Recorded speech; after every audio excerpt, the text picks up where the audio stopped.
everyone. Hi. Good afternoon. Okay. A couple items for you at the top. Today we learned that retail sales increased by 3.8% in January, exceeding expectations. The strong inflation-adjusted increase reflects the resilience of the economy, even in the face of Omicron. Compared to this time last year, sales at grocery stores, restaurants, and clothing stores, among others, increased, underscoring the strength of the American economy as we recovered from the pandemic. This data builds on the historic economic progress we've seen over the last year and an extremely strong jobs report last month despite Omicron, which was well above expectations. In 2021, the economy created 6.7 million jobs, the strongest year of job growth on record. The unemployment rate declined more than any year on record, and we achieved a 4% unemployment rate years earlier than previously projected, thanks to the American Rescue Plan. Small business applications and inflation-adjusted household income are both up, and child poverty and hunger are down. We're obviously going to continue to build on this progress. Second, today we're marking 60 days of action strengthening America's trucking workforce. This is not just about recruitment, but also retaining truckers to ensure we can move more goods around the country and lower costs for the American people. Over 70% of all goods in America are shipped by truck, and America's trucking workforce plays a critical role in the supply chain and the broader economy. But outdated infrastructure, the pandemic, and a historic volume of goods moving through our economy have strained capacity across the supply chain, including in trucking. 2 months ago, the President launched a multi-agency effort to support and expand access to quality truck driving jobs now and in the years ahead. While more work remains, we have made remarkable progress in the last 60 days. We have expanded registered apprenticeship programs. We've launched the Safe Driver Apprenticeship Pilot to connect American adults under 21 to good paying jobs in the trucking industry. We've cut red tape so it's easier for drivers to get commercial driver's licenses. And we've met with veteran service organizations representing nearly 4 million veterans to discuss ways the administration and industry can attract, train, place, and retain veterans in trucking jobs. And we will announce the results of the Labor Department's 90-day apprenticeship program, of course, after the next 30 days. This week, Secretary Buttigieg will also sign the charter document for the Women of Trucking Advisory Board, which will provide recommendations to address challenges facing women in trucking, such as barriers to entry, on-the-job safety risks, workplace harassment, mentorship, and more. Finally, a very quick preview for the President's trip to Ohio tomorrow.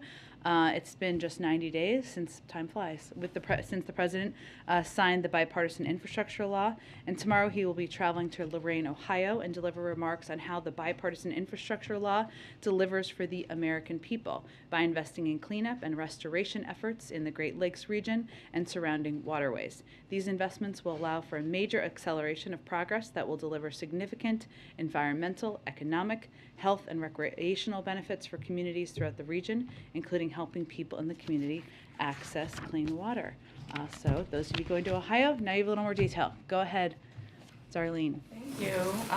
One, are there any plans being made for the President to meet with Republicans on the Senate Judiciary Committee as a group, the same way he met with Democrats on the committee last week? Sure. So he's continuing to engage with Democrats and Republicans about his Supreme Court process. I don't have anything to preview or project in terms of a meeting with the Senate Judiciary Republicans. Okay. Second question, is there a date for when the President will send his FY23 budget proposal to the Hill?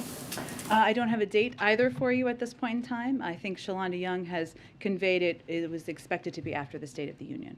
Okay. And then the last question is, with the Vice President getting ready to go to Germany for the Munich Security Conference, can you talk a little bit about what her marching orders from the President are, and will she be going with any deliverables or any concrete proposals specifically to help Europe deal with its energy and natural gas needs? Well, she will be traveling, as many of you have been following this, no, to Munich, Germany to attend the February 18th to 20th Munich Security Conference.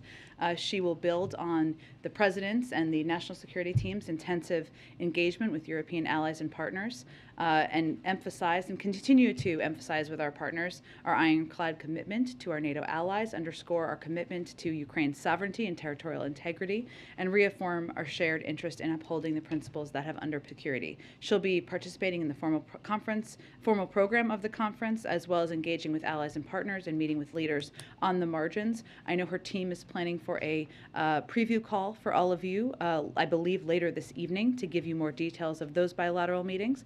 But I would say in terms of her engagements and what the President expects, he expects and knows, given she is the first in the room and the last in the room, that she will continue to convey to the rest of the world, again, our ironclad commitment to our NATO allies, our commitment to defending the territorial integrity and sovereignty of Ukraine, and our commitment to putting in place severe economic consequences should Russia invade.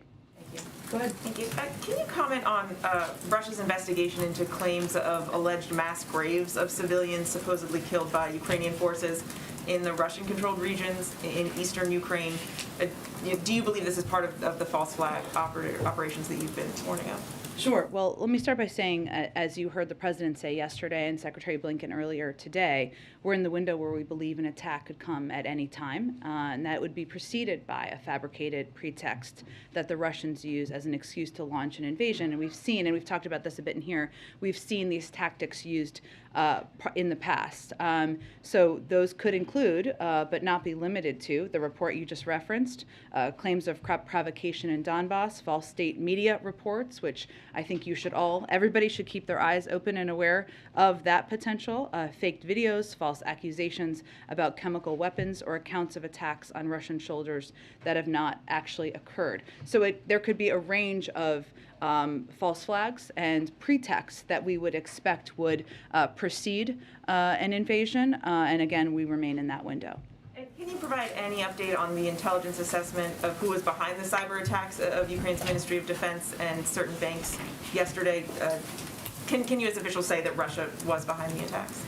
We don't have any new details on an attribution. Cyber attribution takes time, in part because adversaries usually try to hide their tracks, and it takes time to gather and analyze relevant information. And these types of incidents, DDoS incidents, can be particularly harder to trace.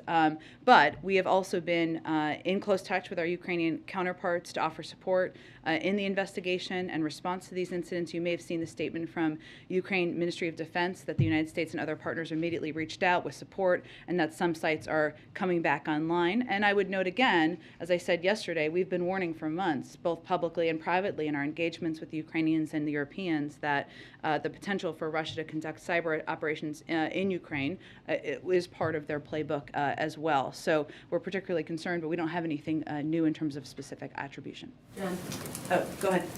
are you done, Mary? Yeah, go ahead. Okay. Didn't mean to interrupt. So polite. Go ahead. Secretary of State Blinken today said that he has seen evidence that Vladimir Putin is actually moving critical military assets toward the border with Ukraine and not away from the border, as Putin has claimed. So does the administration believe that Putin is actually escalating this crisis in real time? Well, I think as Secretary Blinken also said, the Russian troops remain massed in a very threatening way at the border. And he was responding, I believe, to a good question about whether they were delivering on what they had promised yesterday. And the answer was no.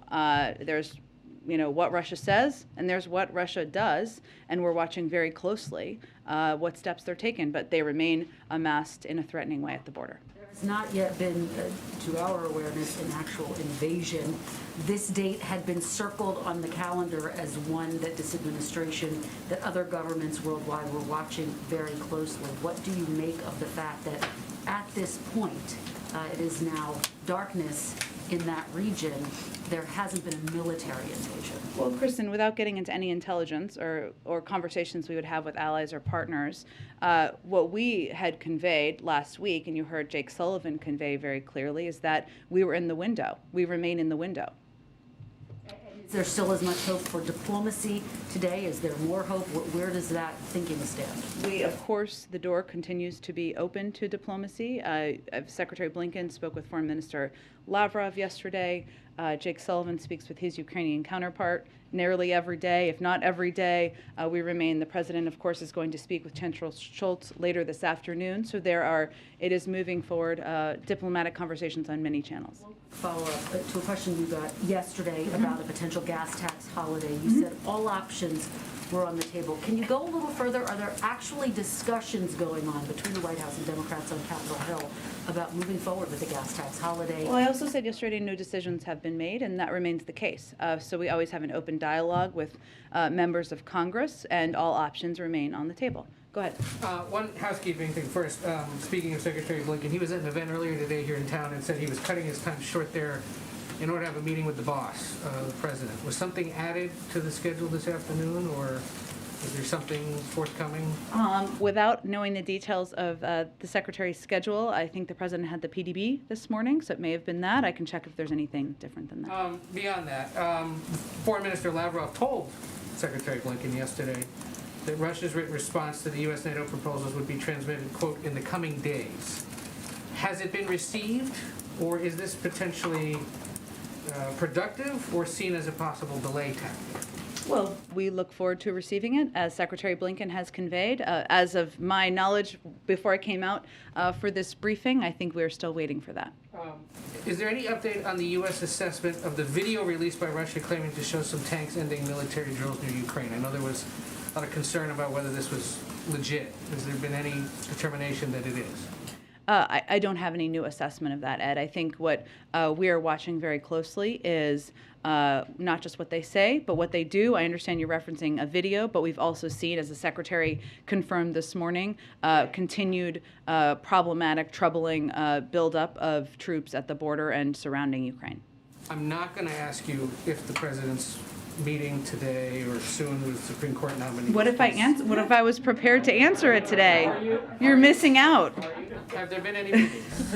I am not going to provide a day-by-day update, Ed. I just had to mess with you there a little bit. But I am curious. This is a president who's been a participant in this for decades. Yeah. He knows that in the run-up to a decision, there is a public campaign, there's sort of a backroom lobbying effort by people close to nominees. There's been some of that going on in this case.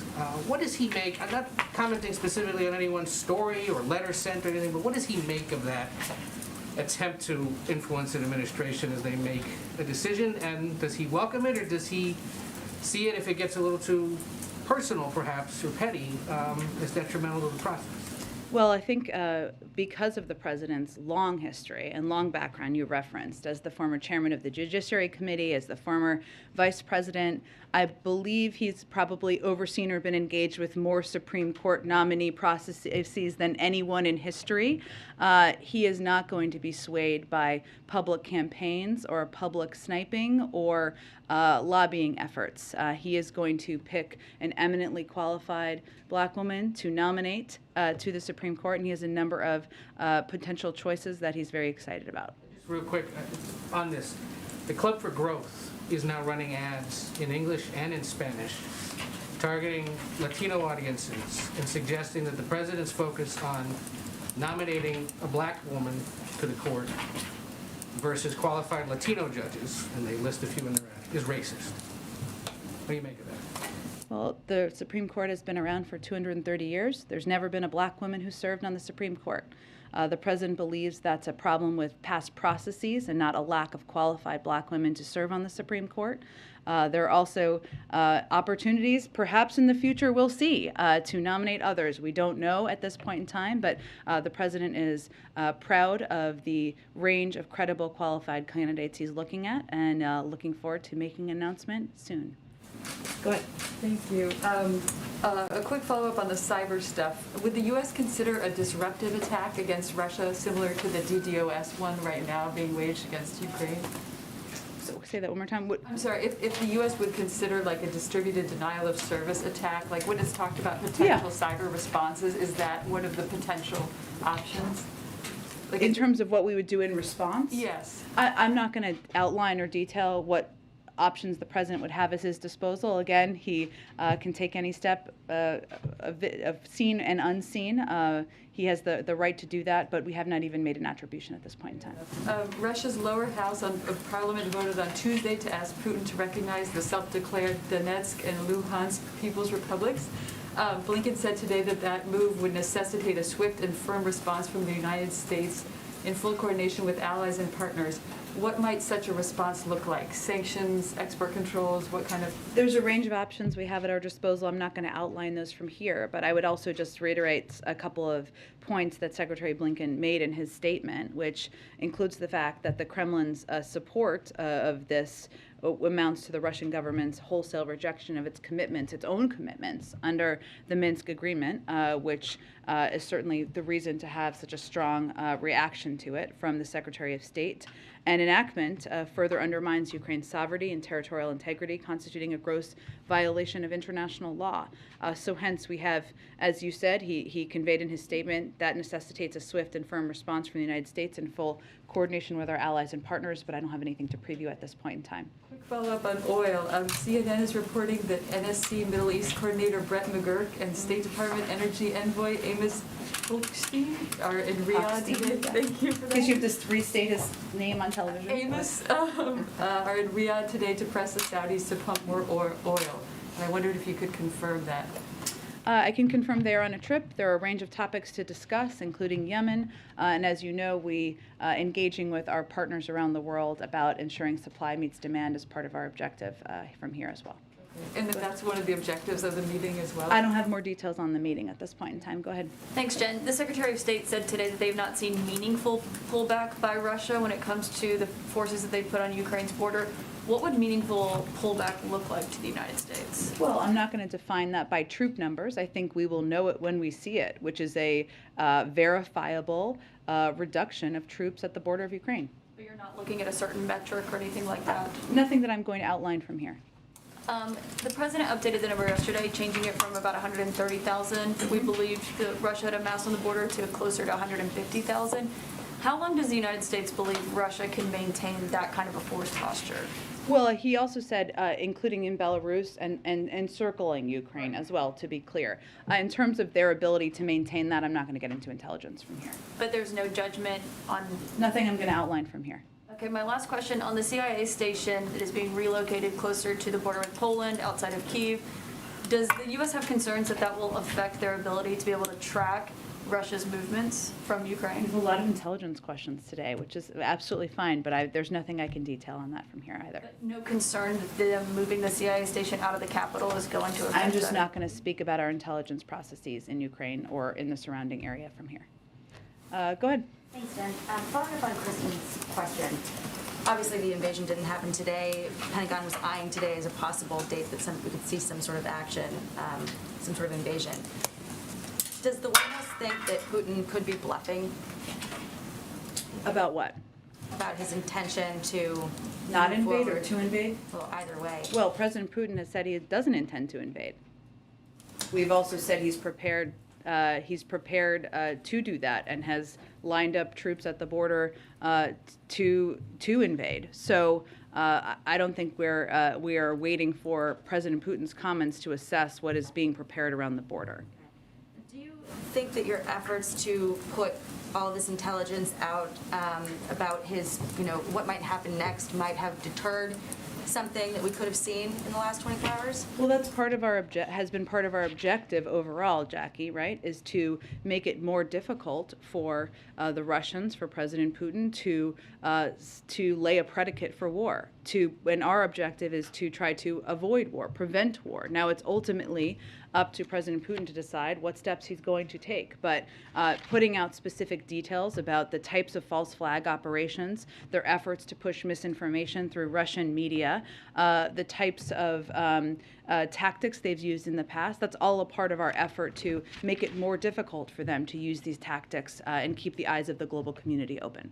Has this whole standoff underscored the importance of NATO allies spending 2% of their GDP toward defense? Is that something that the White House will be pressing in the future from our allies? That's something that the president pressed for when he was vice president. And then can I me ask about a second topic, the Durham investigation. Durham says there was an outside company with ties to the Clinton camp monitoring server data info on the executive office of the president through the Obama administration, possibly into the Trump administration. Do you know if there's still a system picking up server data on the EOP, and if not, when it stopped? Again, I know you asked my colleague a few questions about this the other day, but I would point you any questions about this to the Department of Justice. And then is what was described in the filing there, monitoring internet traffic, is that, generally speaking, would that be considered something along the lines of spying? Again, I would point you to the Department of Justice. Go ahead. Jen, thanks. Is the U.S. confident at this point that all intelligence and sensitive material has been removed and destroyed from the U.S. Embassy in Kyiv? There's obviously steps every embassy takes when they move or relocate, but I'm not going to get into those details from here. I'd point you to the State Department if there's more they'd like to share. And oil prices are nearing $100 a barrel. It's a milestone that hasn't been reached since 2014. What steps is the administration taking at this point to deal with high oil prices? Have you been talking to allies about a coordinated global release of oil? We have been in touch with allies and partners, suppliers out there on the global stage for weeks now in preparation for a range of impacts of, in anticipation of an invasion or actually an impact of an invasion, both for natural gas and oil prices on the market. We will continue those engagements, of course. As I've said, and I said yesterday, for the president, all options remain on the table. As you know, in the past or recent months, he tapped the Strategic Petroleum Reserve, 50 million barrels. Those have been released over the course, or 40 million of them, I think, to date, have been released over the course of time. We also remain, of course, engaged with Congress and countries around the world about how to meet the demands out there. One more. The president urged Congress this week to act on gun control at the anniversary of the Parkland shooting. It's been 5 months now since David Chipman's nomination was withdrawn. What's the current timetable for nominating an ATF director? Well, we certainly would love to have an ATF director in place for the first time in, I think, a decade. Someone confirmed, and unfortunately, obviously, David Chipman was eminently qualified for the position and was not able to move forward. And the president would like to nominate someone to replace him, but I don't have anything on the timeline. Go ahead. In an effort to pry the window open a bit wider into the president's thinking on the Supreme Court. Sure. What is the thinking here about some of the pushback that's been aired on the left with respect to Judge Michelle Childs in South Carolina? Does the president reject that criticism that she hews to, or has hewed too closely to corporate interests?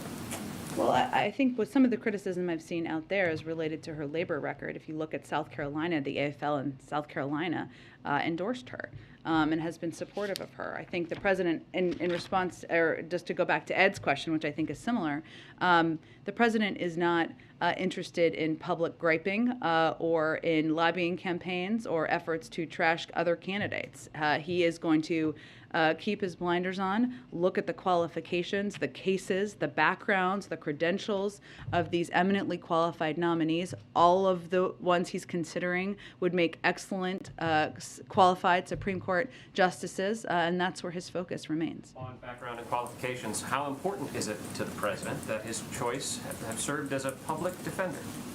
Again, I'm not going to get into any more specifics of the qualifications. You have a short window left before you will know probably who he is selected, and you will have more, I'm sure, analysis to do at that time. Go ahead. Thanks, Jen. On the stalled Fed nominations in the Banking Committee, Chairman Brown said today that he's refusing to move the other picks separate from Sarah Bloom Raskin. He also said that he spoke to President Biden and that President Biden is standing by Senate Democrats on this. So is the White House backing that strategy of holding all the nominees up and essentially waiting for Republicans to show up at the Banking Committee to vote?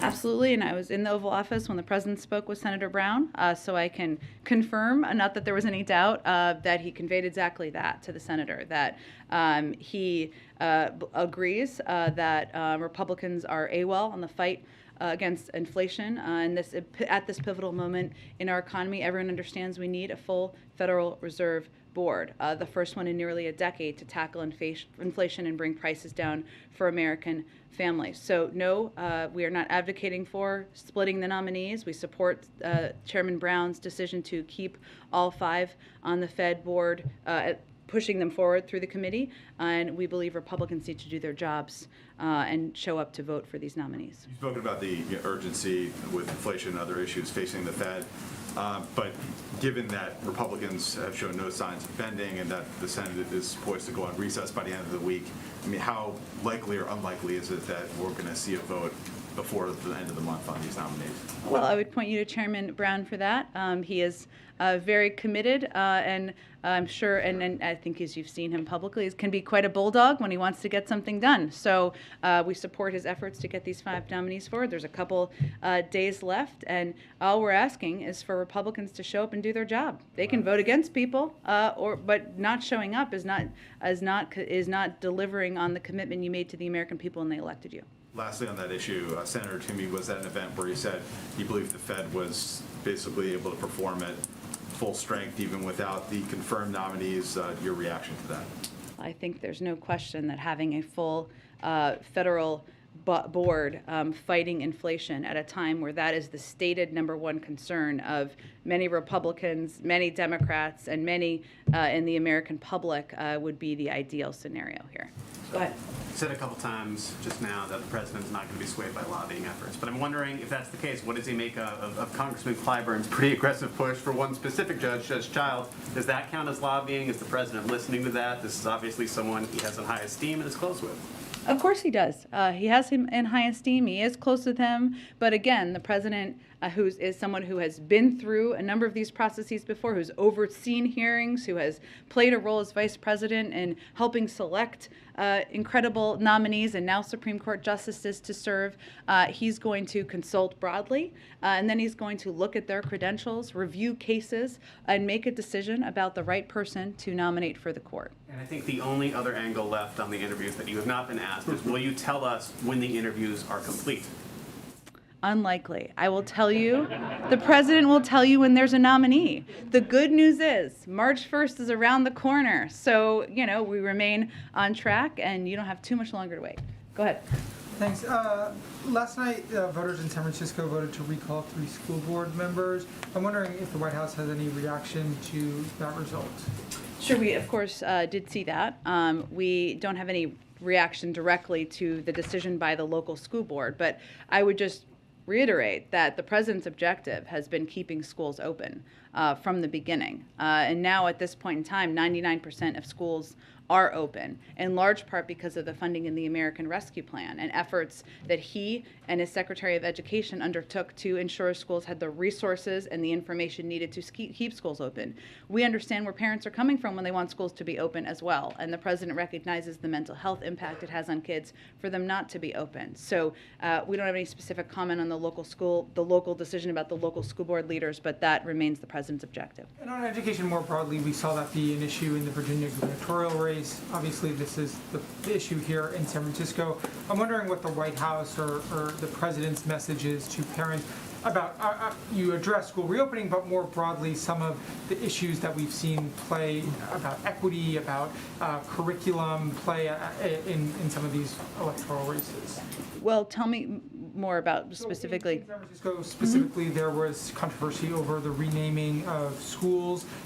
There in Virginia, conversations about critical race theory. I'm wondering whether the White House or the president thinks that some of these school boards, maybe in San Francisco and other places, have moved too far to the left, adopted liberal policies beyond what voters seemingly approve of, or just more generally, how the president thinks of education and some of these issues around equity and inclusion. Well, I would say first that the president is married to a teacher, so he certainly trusts in the role of teachers and educators across the country and the kind of curriculum that they are providing. I'm not going to have any specific comment on any local school board or the politics of school boards as it relates to any political race either, though. Go ahead. Okay, go ahead. Thanks, Jen. going back to the Senate Banking Committee, would the White House support a rule change to allow the Senate majority to discharge a nomination directly from committee, as they do with legislation? I believe that I would really point you to Chairman Brown's team in office. I think they have spoken to this and conveyed, I don't think that there is a path forward for that, but I would point you to them for any comment. And yesterday's Secretary of State Antony Blinken said that he was, quote, troubled by new charges that are being brought against Russian activist Alexei Navalny. Would the White House consider, in consultation with its allies, potentially sanctions on individual leaders, maybe in Putin's circle, to stop this, or other efforts that you all could do to help Navalny and the Russian opposition? There are a range of sanctions under consideration on his inner circle. And then finally, congressional Democrats, again, are just talking about student loan cancellation. Alexandria Ocasio-Cortez discussed this earlier this week, and Senate Majority Leader Chuck Schumer has also talked about the importance of canceling student loan debt. Why is this not an issue that, with broad public support and support within his own party in Congress, has the president not worked or pushed harder on to cancel? Well, the president has conveyed he'd be happy to sign a bill into law that all of those members could work to get passed.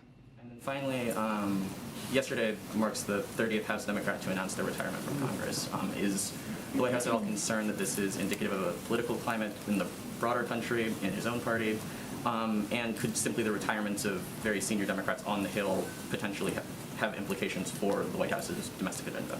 Well, as you know, I have to be a little careful. I've learned my lesson the hard way about talking about politics from up here. There are a range of retirements every cycle for a variety of reasons. And what we're focused on is working with members to deliver for the American people. And we expect that anyone who's going to be out there answering questions to people who may vote for them in the future, that they will hopefully talk about the work they've done with the president to create the greatest 12 months of job creation in our nation's history, the largest drop in unemployment rate on record, the largest reduction in childhood poverty ever, the strongest economic growth this country has seen in nearly 40 years. So there's a lot we're going to be focused on. The president himself has conveyed he's looking forward to being out there when it's time for a political season, but beyond that, I'm a little limited in what I can convey from here. Go ahead. I actually do have something. Okay. One thing. Go ahead. I think circling back to something I think we asked Corinne about a couple of days ago, but Sure. the mayor of the District of Columbia has announced that she's going to significantly reduce the restrictions, the COVID restrictions, indoor mask wearing, I think comes off at the end of the month.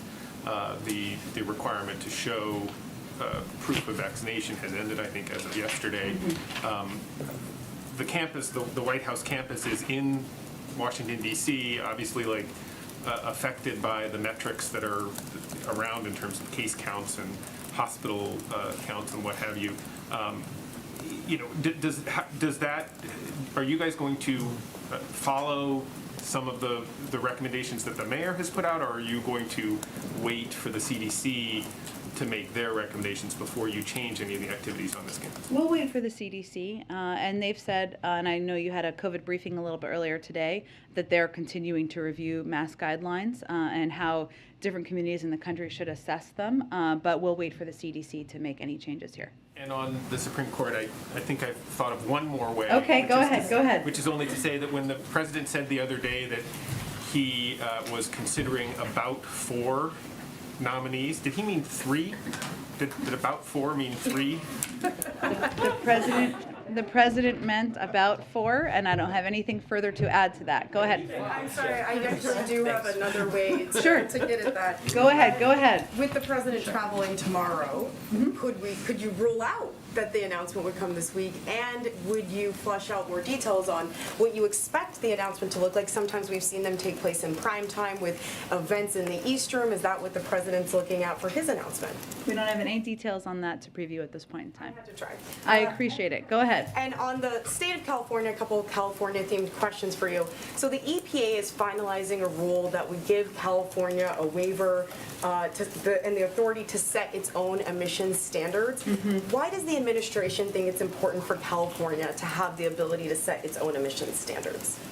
This is a great question. I know I have something on this, but I don't have it in front of me, so let me get it to you after the briefing. Absolutely, and to follow up on that though, even with the waiver, California is expected largely to stick to the Biden administration standards, but the president has indicated in the past that he does look to California on these issues. So if California were to institute stricter standards, stay on Guidance from the federal government, that's what we will follow, but different leaders will make decisions based on what they think is best for their communities.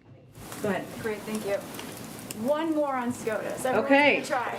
Go ahead. It is a new tactical maneuver. Senator Grassley, the ranking Republican on the Judiciary Committee, today told reporters on the Hill that he is under the impression that President Biden is doing interviews this week. Can you deny what Senator Grassley said? We said as early as this week. That's all the detail I have for you. Afghanistan. This week marks 6 months since the withdrawal from Afghanistan. From this podium, Jake Sullivan told us that the commitment to allies there is sacrosanct. The administration committed to doing everything it could to get our allies out, but tens of thousands of allies, hundreds of thousands if you include families, including SIV, people in the pipeline are still there and struggling. What exactly is the administration doing to get them out? Because on the ground and from Congress, my sources say they think you're doing nothing.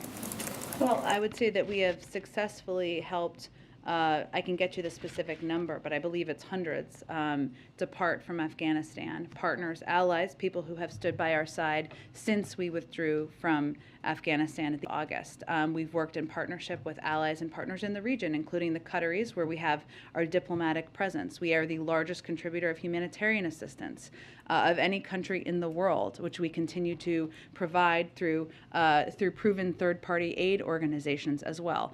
And flights just resumed, I think a couple of weeks ago, through Qatari Airways, and that will also play a role in helping. But we remain committed to working with our partners in the region and to helping those who want to leave Afghanistan who have been serving by our side for 20 years to help do that. Could you help me? I can follow up, get numbers on women in particular.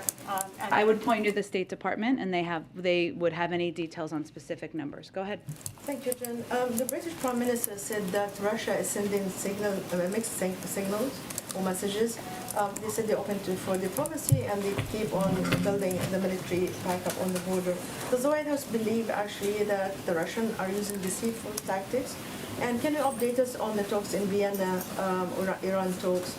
Do you think that we're closer to getting a deal? You yourself said that February is a vital month. This is crunch time. So on the first question, as Secretary Blinken said this morning, there is what Russia says, and then there's what Russia does.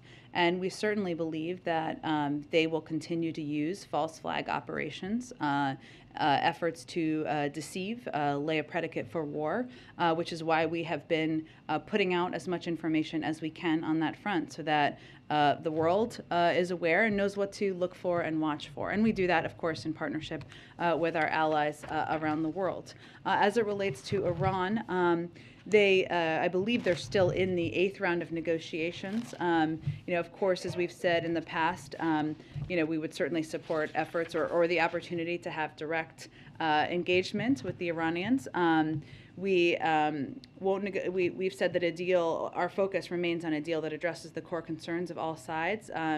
And if it's not reached in the coming weeks, as we've said before, but this remains the case, Iran's ongoing nuclear advances will make it impossible for us to return to the JCPOA. So bottom line is, under the JCPOA, Iran's program was tightly constrained and monitored by international inspectors. Since the previous administration ceased U.S. participation, Iran has rapidly accelerated and reduced cooperation, and that is hence why we are where we are. But they are continuing to engage. Of my last update on this, but again, I'd reiterate that the president asked his team to put together a range of options in the event those need to be considered. Go ahead. Yeah, thanks, Jen. So on Monday was the 1-year anniversary of the Phase 1 trade deal with China going into effect. Written into that deal is very specific enforcement language. So when does the administration trigger that language against China because they haven't lived up to that agreement? Well, so the Phase 1 trade agreement that the president, I think that's not exactly accurate as my understanding of what the status of this is at this point, or what anything that's triggered or not triggered. Yeah, it's not an automatic trigger, but there is specific language in there as to what the enforcement is. Well, so first, when he was running for president, the president made clear that the Phase 1 deal did not address the core problems with China's state-led economy and harmful economic practices. USTR, since that period of time, has been making a concerted effort to see if China will show serious intent to make good on their purchase commitments. But the fact that they have not met those illustrates the limitations of the framework we inherited. They're still in discussions about them. So I don't have kind of an update on that. I would leave that to Catherine Tyre, Ambassador. Is there a sense of urgency now that China and Russia are moving closer together? Well, that has been the case for some time now. So I don't it have also kind does of an not change the fact that if Russia were to invade, the size and seriousness of the economic consequences and package, that's not something that China would have the ability to fill in the gaps on. Thanks, Jen. Okay. Oh yes, I got to go. Really, you want to do the last one? Thank you, Dan. Climate change, a complete change of topic. According to a report published yesterday, by 2050, the sea level on U.S. coast would rise by 1 foot, which means 40% of American people who live in coastal areas would see more damaging floods. What is the administration doing about it, and does the president feel he's doing enough to fight climate change? Well, you've heard the president say time and time again, and especially when he goes and visits communities that have been impacted by major weather events. 1 in 3 Americans live in a county hit by a weather disaster this past year, which is a pretty startling statistic. And last year, extreme weather cost America $99 billion. So we know climate change is real. Anyone who doubts it, that's further evidence climate change is real, and it's exacerbating the extreme weather conditions, and certainly this report is further evidence of that. What the president has done is, of course, work to pass the bipartisan infrastructure law, which a lot of people focus on roads, rails, and bridges, important parts, but it also has an enormous investment in strengthening our nation's resilience to extreme weather and climate change while reducing greenhouse gas emissions, replacing lead pipes, so everyone has access to clean water. And we've also been mobilizing an all-of-government approach to deploy and implement critical clean energy projects. But I would also note that this is one of the reasons the president is going to continue to press for key components of his agenda, his Build Back Better agenda, including a historic investment in addressing the climate crisis. Thanks, everyone. See you tomorrow.